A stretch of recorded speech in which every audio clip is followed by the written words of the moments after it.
C'est dommage pour le Real, mais il fallait prendre le maximum de points possible pendant que le Barça avait comme blessés, joueurs blessés, Rafinha, Petri, Yamal Soupibalji, et j'en passe, et j'en passe. Et hier encore, le Real avait l'espoir de rester leader à la fin de cette journée. Sauf qu'ils ne savent pas. Et ils sont les seuls à savoir. Ils sont les seuls à ignorer, qu'ils ne seront plus jamais leaders de Liga. En tout cas, plus jamais pour cette saison. Parce que ce Barça-là, quand tous ces joueurs sont disponibles, il n'y a pas moyen que le Real soit devant. Il n'y a pas moyen. Il n'y a même pas photo. Alors, hier, le Real gagne, début à 0.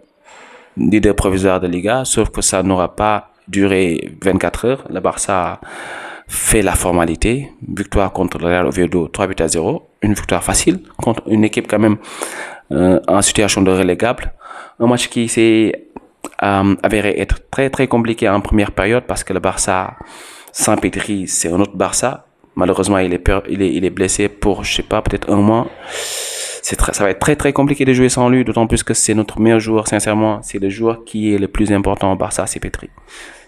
C'est lui qui dicte le tempo, c'est lui qui contrôle le jeu, qui contrôle le ballon, c'est lui qui est le chef d'orchestre de cette équipe. Donc quand il joue pas, forcément, l'équipe se cherche, forcément, l'équipe a du mal. Il y a un lien qui se casse en fait, il y a un lien qui n'est plus là, qui manque et qui dénature complètement la façon de jouer du FC Barcelone.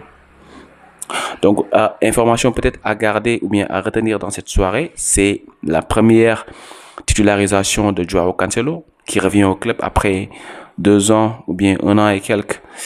En tout cas, 1 an et quelques passés en Arabie Saoudite. Il revient dans son club de cœur, le Barça. Donc, son match n'était pas top, à l'image de toute l'équipe d'ailleurs en première période. C'était poussif, c'était désorganisé, c'était décousu.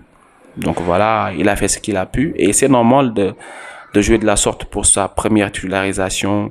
On sait que le rythme entre la Liga et la Ligue saoudienne, c'est pas la même chose. Il doit encore s'intégrer dans cette équipe et surtout à la façon de jouer de Hansi Flick et je n'ai aucun doute sur le fait qu'il va très très naturellement s'intégrer dans cette équipe-là et dans ce dispositif de Hansi Flick. Donc ouais, heureux de le revoir au club, heureux de le revoir prendre ses premières minutes au Camp Nou en Liga. Et je suis sûr que l'avenir sera encore meilleur avec ce joueur qui est tellement pétri de talent. Donc ouais, sur le match peut-être si j'ai un chapeau à tirer, c'est principalement pour 2 joueurs qui ont été bons pour moi tout au long du match. Eric Garcia, patron de la défense aujourd'hui, toujours concentré, toujours clinique dans ses choix, toujours c'est un boss, c'est un patron, Eric Garcia. Et dès qu'on a voulu s'en débarrasser pendant que Xavi était là, d'où l'importance d'avoir un bon coach dans son club. Et l'autre grande satisfaction, c'est Casado que j'aime bien, qui nous avait sorti un début de saison canon la saison passée, avec des top matchs contre le Real de Madrid, un top match contre le Bayern Munich en Ligue des Champions. Il a moins de temps de jeu avec le retour de Frenkie de Jong en forme, qui forme la doublette au milieu de terrain avec Pedri. Donc on imagine qu'il y a vraiment peu de temps de jeu à prendre, d'autant plus que devant il y a Olmo et Fermin qui s'adonnent à une concurrence rude pour être dans ce 11 de départ là. Donc naturellement Casado, aussi bon qu'il soit, jouera de moins en moins tant qu'il n'y a pas de blessure. Il verra son temps de jeu être réduit, mais c'est un soldat. Casado, à chaque fois qu'il rentre dans la pelouse, il ne badine pas.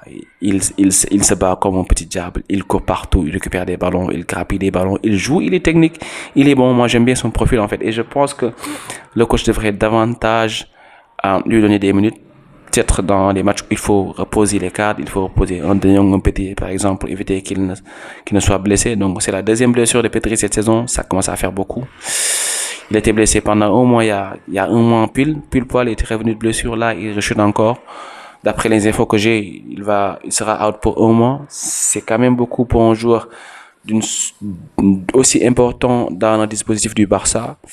Mais bon, on sait qu'on pourra faire sans lui, même si ça va être très très compliqué, surtout si jamais on croise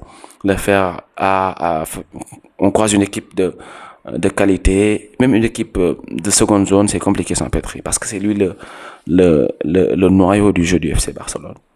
Donc oui, Olmo buteur quand même qui prend de l'assurance dans cette équipe.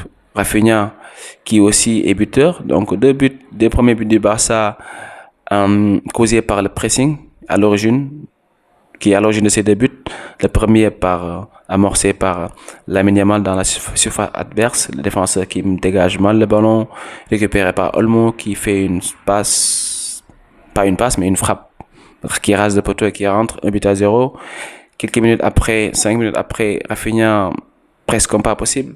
Qui d'autre que lui pour amorcer un tel pressing? C'est le roi du pressing au Barça. Il court comme un diable. Il récupère le ballon mal remis par le défenseur en retrait à son gardien de but. Donc oui, une petite louche pour le 2-0 et derrière le but magnifique de Lamine Yamal pour clore les débats. 3-0 du Barça qui redevient leader de Liga. Donc oui, un match important, une victoire très très importante pour la suite. Le Barça a pu reposer ses cadres à la 60e minute pour éviter d'éventuelles blessures ou bien de fatigue musculaire parce que mercredi on joue Ligue des Champions, dernière journée de cette phase, disons mini-championnat de Ligue des Champions. Donc le Barça doit gagner pour s'assurer de finir dans le top 8 afin d'éviter les playoffs qui nous fera perdre et de l'énergie et voilà. Donc c'est tant mieux pour le Barça. Donc oui les gars, c'est tout pour aujourd'hui. J'espère que ce débrief vous aura plu. Sincèrement, tactiquement, il n'y a pas beaucoup de choses à en tirer. Techniquement également, pas beaucoup de choses à en tirer. On a fait ce qu'il fallait. On a fait le plus important. On a pris les 3 points. Comme ça a été le cas en Ligue des Champions cette semaine contre le Slavia Prague. Un match qu'on a gagné mais qui était très compliqué. Très très compliqué. Aujourd'hui aussi, ça a été très compliqué en première période, mais on a su faire le job en seconde période. C'est le plus important. On prend les 3 points et on avance. Parce qu'en fait, dans une saison, c'est comme ça. On peut pas toujours gagner avec la manière, dominer de bout en bout, avoir un jeu reluisant. Des fois, la machine, ça grisaille, en fait, ça raille. Des fois, c'est pas aussi flamboyant, c'est pas aussi fluide qu'on le voudrait. Et il faut faire avec. Et c'est comme ça qu'avancent les champions. Et c'est comme ça qu'on gagne des titres. Donc on est content, on attend mercredi le dernier match pour voir le Barça valider son ticket pour les 8e d'office et poursuivre son bonhomme de chemin en Ligue des Champions comme en championnat. Merci pour tout les gars, abonnez-vous, le petit pouce bleu pour le référencement. On se retrouve très vite pour une nouvelle vidéo sur votre chaîne préférée. Merci, passez une très bonne soirée, ciao.